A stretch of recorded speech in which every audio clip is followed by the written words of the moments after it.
Bəzi xanımların sözü də budur ya, mən hələ ürəyimə gəlin baxacaq. Biri deyir, mən namaz ilə ürəklə yaşamazlar. Hansı ürək? Hə, o ürək ki, ağıl ona istiqamət verir. Ariflərin ürəyi ilə əqli vəhdətləşib. O başqa ürəkdir. O ürəyi bundan hesablamasan. Yaxşı. Sən necə yaşamalısan? Sən baxmamalısan. Mən xoşuma gəlir, xoşuma gəlmir. Bu sözlərdən çıx. Sən bax gör, xeyirdir yoxsa şərdir. Əsa ən tuhibbu şeyən fəhuvə kurhun ləkum. Çox şey xoş deyirsiniz, qardaşım. Amma sənə ziyanvadır. Sənə ziyanvadır. Bunları düşünəcəksən.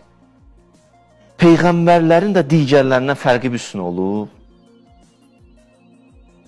Adətən digərləri səni başqasına qarşı ayağa qaldırır. Amma Peyğəmbərlər səni özüvə qarşı ayağa qaldırır. Səni səndən vuruşdurur. Sən orada Fatih olmasan heç nə. Bütün islahatların kökü öz islahatından başlayır. Sən burada uduzsan, belə həmişə uduzacaqsan. Onun adı qoyulub cihad-ı əkbər, əkbər cihad. Sən burada uduzsan, haradasa nəsə qazansan, təkəbbürlük gələcək sənə. Təkəbbürlənəcəksən. Diqqət elədiniz? İnsan belə bir varlıqdır. İnsanda ziddiyyətlər mövcuddur. İnsan ziddiyyətlərin cəmindən ibarətdir. İnsan bütün ziddiyyətli xüsusiyyətləri vücudunda bir yerə toplamış misilsiz qatışıqdır. Ziddiyyətlər var. İndi ürəyi deyirsiniz, nəfsi deyirsiniz, nəfs bir şey deyir, ağıl bir şey deyir, vicdan bir şey deyir, həva istəyi bir şey deyir. Ola ziddiyyətlərə bax. Tövbə də budur ki, hansına qurban verəcəksən. Tövbə nədir?